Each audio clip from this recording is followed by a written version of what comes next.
قال رسول الله صلى الله عليه وسلم من قرأ القرآن واستظهره فأحل حلاله وحرم حرامه أدخله الله به الجنة আল্লাহ নবী বলেন, যে বান্দা কোরআন তেলাওয়াত করবে, কোরআন হেফজ করবে, হালালকে হালাল জানবে, হারামকে হারাম জানবে, আল্লাহ তাআলা ওই বান্দাকে জান্নাতে প্রবেশ করাইবেন। কোথায় জায়গা হবে? জান্নাতে।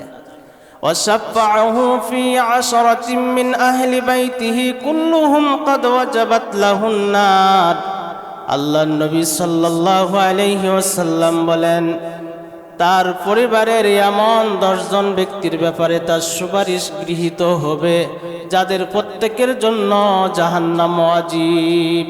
এমন ব্যক্তিদেরকে সুপারিশ করে জান্নাতে নিয়ে যাবে যাদের জন্য জাহান্নাম ওয়াজিব অবধারিত হয়ে রয়েছে। আল্লাহ নবী সাল্লাল্লাহু আলাইহি ওয়াসাল্লাম বলেন, মান ক্বারাআল কুরআন ওয়া আমিলা বিমা ফীহি উলবিসা ওয়ালিদাহু তাজান ইয়াউমাল কিয়ামাহ। আল্লাহ নবী সাল্লাল্লাহু আলাইহি ওয়াসাল্লাম বলেন, যে কোরআন শিখবে, কোরআন অনুযায়ী আমল করবে, ময়দানে মাহশরে তার পিতামাতাকে নূরের মুকুট পরিধান করানো হবে। দাউহু আহসানু মিন দাউইশ শামসি ফি বুয়ুতিদ দুনিয়া লাউ কানাত ফীকুম ফামা যান্নুকুম বিল্লাযী আমিলা বিমা ফী হাযা। আল্লাহ নবী সাল্লাল্লাহু আলাইহি ওয়াসাল্লাম বলেন, যে সূর্য যেরকম ভাবে আলো দেয়, পৃথিবীকে আলোকিত করে, প্রতিটা ঘরে সূর্যের আলো প্রবেশ করে, ময়দানে মাহশরে আলেমের পিতা মাতাকে যে নূরের মুকুট পরিধান করানো হবে, সেই মুকুটের আলো দুনিয়ার সূর্যের আলোর চেয়েও বেশি হবে। আল্লাহ নবী সাল্লাল্লাহু আলাইহি ওয়াসাল্লাম বলেন, ফামা যান্নুকুম বিল্লাযী আমিলা বিহাযা।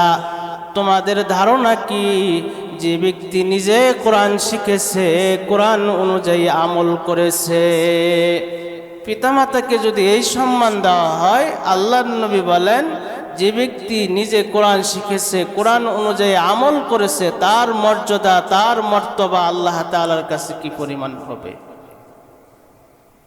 عن عبد الله بن عمر رضي الله تعالى عنه عن النبي صلى الله عليه وسلم يقال لصاحب القرآن وارتقي ورتل كما كنت ترتل في الدنيا।